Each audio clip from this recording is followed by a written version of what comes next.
bénéficier na eloko ya motuya vraiment ba président nyonso oyo baleka na mboka oyo bande bandeli ti lelo toye komona Fatia asali nzela oyo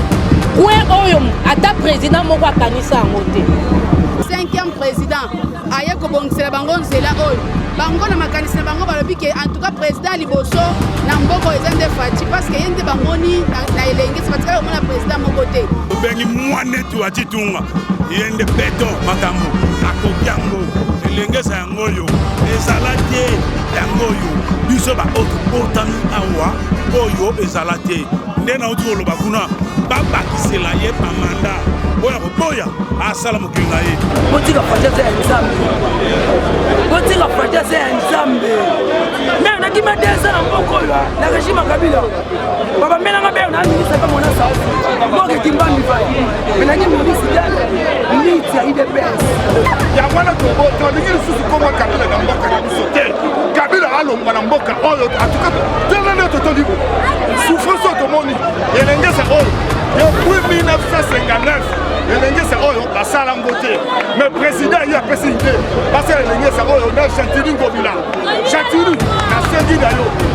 bolanda makama FCCT denere to sabuya FCCT je sais Tanzania et ça nous sous-souter la minute oyo parce que la bakomona soki président lobi kaka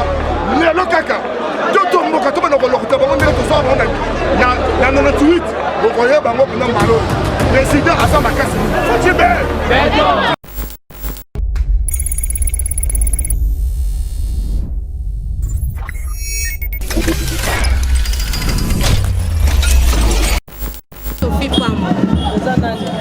Naza présidente fédérale ya Ligue des femmes de l'IDPS na Funa.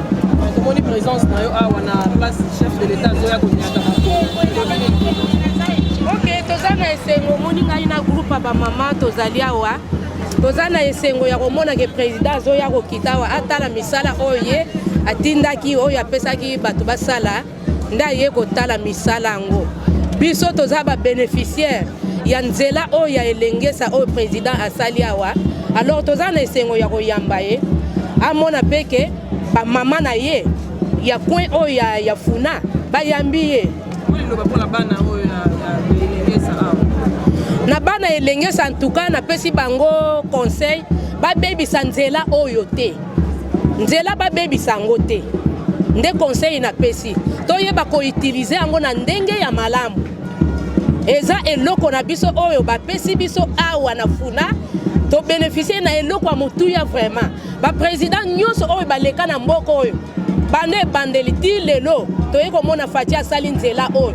kwe oyo ata président moko akanisa yango te. Comment une présence na yo na esika o président de la République azia konyata makolo lobini eloko na loba ezaka ndenge mama présidente na biso to loba ya fédération eloko na obakisa ezaka ke toye awa biso tozana pona ko soutenir ba action ya président de la République eloko nyonso azosala toza wana ba mama pona ko soutenir ye toye na niveau oyo ya elengesa parce que mkola lelo eza mkolo président de la République azoya kotala misala oyo apesaki na bato basala ke ba mama ya elengesa ba souffrir mingi bambula ebele na elengesa batikala komona makadamu te mais lelo président Fatia asaliseli bango makadamu oyo yango toye pona ko soutenir eloko oyo na ko valoriser yango parce que eza eloko moko ya motuya touti kosala ba nini awa ba mama ya koto ya elengesa bayebisi biso boye babi mama ndenge eza boye lobela biso elengesa oyo depuis 1991 banda wana ekufa ti lelo bana na bango bakola babota bana nzela oyo ezalaka ya kokufa bana wana baboti bana na bakoko bamona kaka nzela oyo ya kokufa me lelo bazokamwa ndenge président oyo aye 5e président aye kobongisela bango nzela oyo bango na makanisi na bango balobi ke en tout cas président liboso na mboko eza nde Fatia parce que yende bamoni na elengisa batikala komona président moko te bango bamoni président Fatia na elengisa kobongisela bango makadamu oyo eza eloko moko ya mutu ya pona bango bazwi yango na maboko mibale bayambi yango malamu mais eloko bazosenga eza ke bandako na bango bakalamu wana eza coincé eza batongi bandako pembeni wana ya kalamu yango bazosenga na président ke bayeba na koyebisa bato po balongola no bamwa ndako bapusa batu po ete nani kalamu wana ezala mwa na eza étouffé mingi mais ezala mwa efongwama ezala un peu vaste po eke ata soki mbula ebeti mai eyebana koleka facilement bamatela bango mpo wana mpo mai eleka facilement mpo bandako na bango ezala un peu bien mpo bandako bamai bapotopoto soki mbula ebeti mai ezokota na bandako na bango. Oui, bonjour. Bon, tomoni yo toza na journée na biso eza lelo na elenge sabozo ya mokonzi mboka esengo nini oza nango okoloba mpona mokonzi mboka oyo basala prince te me ya koti lelo prince koti na makalo okoloba. Alors ezala pete mpona nini tobanda mobutu atiki yango eloko te Laurent Désiré ye alinga meka eloko te Joseph le fils aye eloko te esengaki nini tozongaka toluka mwana te tobengi mwane tu atitunga ye nde beton makambo akoki yango elengesa yango oyo ezala te yango oyo biso baoyo tobotami awa oyo ezala te nde nauti koloba kuna babakisela ye bamanda oyo koboya asala mokili na ye aza liboso ya elengesa e mabangu eza na point de suivre valeur plus mpona beton kolo masolo mpona ye eza kaka ke suivi ya makambo yango atika yango te elongo na biso bacoordonnateur ya Kimbo Peto naza cordon ya bumbu si ordre ya gouverneur akwese ba bourgmestre na biso tokotika tante po eloko oyo ezala te nga naloba mwana mabele ya mabele oyo elengesa oyo donc ezala te baya kosala bapointure waya koloba kosala ndenge na ye etali ye beton ndi makambo olandi balongola balene wana awa encore aza balene biso nde tomela na lisusu ya to so tomeli lisusu ya to toluki ye mpe balene tomeli na ye azala lisusu ya te meloko oyo tosali mpo totomboka na butu ndeka bato bandosala mosala wa azwi kombata moko na butu abeti ye mabe abeti kombata wana na ndenge moko ya mabe c'est-à-dire ye kote oyo aza na ye loko azomimona ye nde aleki kobeta bamasasi pamapama a toya su na posala te mpo soki yango te memisi tokotomboka bete so totomboki asala eloko moko ezalaka te mpo okosala yango na niveau nini président de la république azoya place aboye eza bourgmestre te ezali gentilité président de la république en plus yo mpo ozoloba nini ke kabila mutu atya ngai awa na minute oyo kabila mai na makile eza lisusu te bongo ye mutu asusi atabi kabila tozozela seka aza pouvoir kabila mutu atyaki awa tokozwa ye awa ko kabila mutu atyaki awa kabila azomutela susi ati oyo so président te eloko oyo tokobuka yango so bokozala bokomona tokobuka yango tokobuka yango soki oyo akobetaka lisasi moko kaka o policier tokokufa na bango awa kasi eloko tindi alobaka buzoba wana depuis kala tala eske bapolicier baza bakizeni uniforme wana eza ya bakizeni te baza bata ya discipline ntango yo de toza commande ya susi tobimisi balangage wana bongo biso toza biso bapolicier te toza biso bagent de l'ordre te bongo yo agent de l'ordre ozoloba buzoba wana ebele ya bato baza ozoluka liwa ube ozoluka kobika biso décision ya biso towana mpoti tomona eloko te soka président kei tokobuka yango CG déjà yebisaki biso okokontinue so na babétise te samedi biso na bino na balabala mpona kosoutenir consultation chef de l'état tout étendue ya république démocratique du Congo moi liloba na nzela oyo ndenge chef de l'état asalango ometeke na lombango esolekela biso vraiment banda Congo ebanda l'époque depuis ya Mobutu makala etikala kozala nzela te ata bamama baboti biso bakufa bakoko génération na génération tokomona kaka faci mais tonokoyesa bato mais du fois botika faci aza ya nzambe botika faci aza ya nzambe mais nakima deza na mboka oyo na régime kabila babambelanga beyo na ministre mpe mona sa mokeki mbambi fali mais naki ministre liti ya idps mpeka banda koyebisa biso enemi ya démocratie eza bobangi yango moto bazali komettre bango mpenza fin yango nyonso bango babétise wana esili na accord na bango bazowelela wana o accord o dialogue samedi bakomona esika kobata bakozanga esika naye kozonga ntango mere akufi badega toye komona ke comme badege l'équipe soki oza na bana awa action kosala momona mabanga na kati ya lupango batoli kotoboka sikoyo toye kozwa décision moko bon ndenge nini tokoki kosala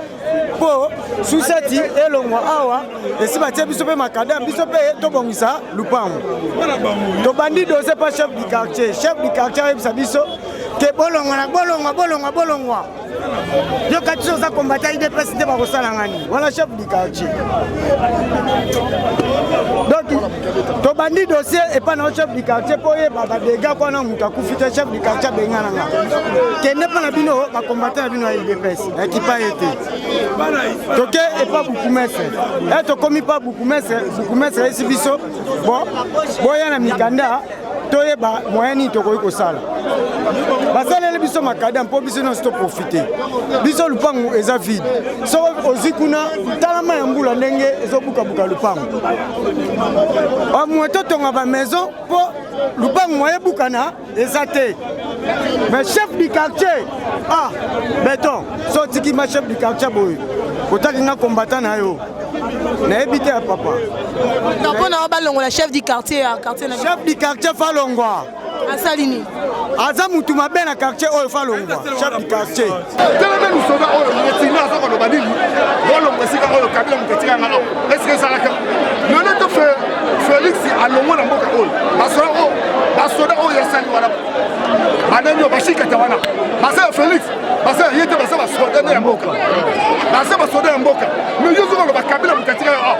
yango wana tolingi lisusu komwa kabila na mboka na biso te kabila alongwa na mboka oyo atuka tala nde totolibo souffrance oyo tomoni elengesa oyo depuis 1959 elengesa oyo basala ngo te mais président ye apesi ide basala elengesa oyo na Chantilly Ngobila Chantilly nasengi na yo kolanda makambo ya FCCT de ndenge tosaboya FCCP de GC Tanzania eza lisusu te na minute oyo bazola bakomona soki président alobi kaka lelo kaka totomboka tobana kolokota bango ndenge tozoa bango na 98 bokoyeba bango mpena mbala oyo président aza makasi mingi Fatibe basoda wana batiaki bango mpo bakengela na misala ezosala mais bango sikoyo bakomi kokanga na bato kina moi balobi atosala infanction te bango te mpe bukumesi oyo batia na kati ya komini oyo amonanaka te azali bukumesi awutaka matete aza mwana kote oyo te mpa bazwaka mwa tala Chantilly Ngobila ozali président na ngai ozali gouverneur na ngai babi bukumesi amonanaka te lelo nde bomona na sokoloba tala selembau na ndenge ezali selembau bazwi bukumesi ya komine selembau batie kuna kombo na ye oki oyo mpe bazwa mwana ya kote oyo abotami kote oyo batiaka ndenge wana yo fi moto awuti matete ayebe te babalabala kote oyo te bino botie kote oyo prince oyo basalango kokomere meke prince oyo ezali de bande ya pamba mais bazokolengisa lelo bakamio boye na kati ya budo oyo bato bakotemola lisusu ndenge nini yamala komona ye baleni me elongine eza ya kabila aza mandefu ya pembe lokola kabila donc toboyi ye na mboka na biso oyo yango wana azokoloba bagénéral mingi ngai nazokotelemela kaka ezala bacolonel mingi baza na mboka oyo bacolonel ebele baza na mboka oyo état major eyebi bango te bamisusu balati bapete konaki atuka basala makasi mingi bato ya muniamunyamu baleke ebele mingi na kati ya mboka na biso oyo félix azokende na bango malembe eza lokola nsombi sokozwa ye na kati ya nini oyo na nzete balobaka nini sokozwa ye azalaka na mutu moko awa nyonso to oyo ezali mafuta na mafuta sokozwi ye britel akosala nini akontomboka yango na biso na kikongo tolobi nini otabaka ntsomi muna nti lembu fofa bafofa donc babima malembe tokosilisa bango FCC si epanzani eza lisusu te tolingi yango te basali 32 ans na mobutu basali 4 ans na Laurent Désiré Kabila baye kosala 19 ans na Kabila ya mandefu ya pembe ayeba tobani te na mboka oyo toyebi ye te mutu lokola uberwa azali congolais te toyebi ndenge ayaka na mboka oyo toyebi donc azali rwandais tobengela bato wana nyonso tu wana toyokanaki tosala coalition biso komisi ya boye ekomisi ya boye yango na tolingi coalition oyo pamba lisusu te toboma yango président atravaye ye moko nga na suki wana mboka tokuti wana elenge sa tokoki koyeba présence na yo eza kojustifie nini? Oui, awa toye oyamba mokonzi ya mboka le premier citoyen de la République démocratique du Congo Monsieur Antoine Félix Tshisekedi béton blindé azoya ko tala misala ya venir elengesa ndenge zo évoluer parce que c'est matière fati béton azoya ko vérifier ndenge musala zo salema donc salema te un président de la République azo lande la misala ndenge zo salema donc salema te donc kaka naye mwana mboka Félix Antoine Tshisekedi azo vérifier misala ya venir elengesa ndenge zo salema kitoko makasi quartier oyo ovandi koto to koyeba elengesa depuis quand ils a bongo reconstruit na kati ya commune ya Kalamu na Ngiringiri. Bon, elengesa esukelaki ezali construit esukelaki na avenue Ngingiri. Alors, mwana mboka chef de l'État mokonzi Tshisekedi aye kozo initiative ya batonga elengesa et continuer ebimati munga fula. Eza bongo ndenge aye kotala misala oyo ekosali continuité ya avenir elengesa ebimi makala eketi munga fula ebimi awa. Yango tozozela mwana mboka Tshisekedi akoya na mabele ya ngoto donc et ça l'a bien makasi. Message non la population sur Hollande de partout dans le monde. En tout cas message vraiment il y a population congolaise na pesa bango pesa chance ya mwana mboka Félix Antoine Tshisekedi po mama bien zoya. Le reste le meilleur reste à venir quoi.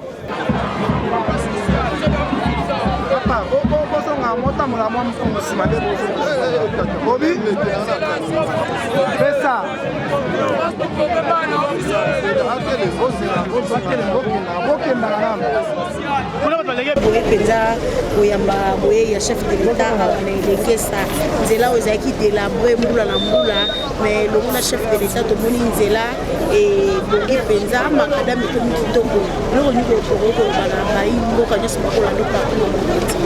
Non, tozopesa d'abord au chef de l'État merci na oyo azali kosala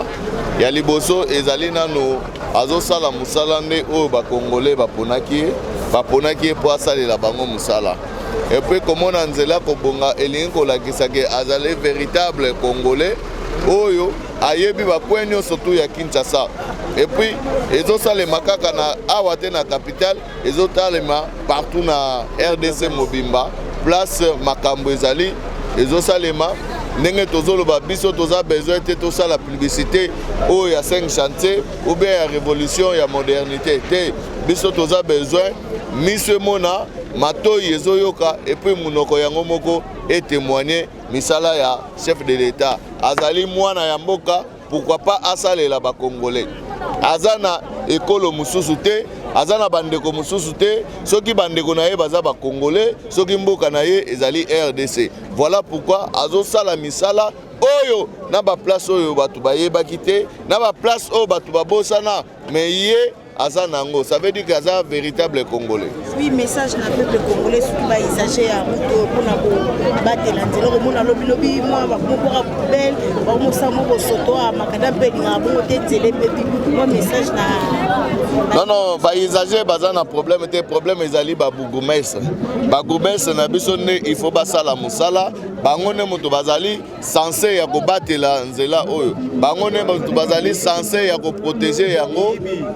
Congolais ou bien ndeko oyo azoleka ayebite mais soki abwaki sachet soki asali eloko bosoto biso lokola batu bafutaka ba taxe na bango voilà pourquoi tozosenga na ba bourgmestre basala ba poubelle oyo ezali ke batu oyo bakoki kosala ba engager pe batu oyo bakoki kolokotaka basalite wana bamemi yango na bapoubele yango tozosenga ke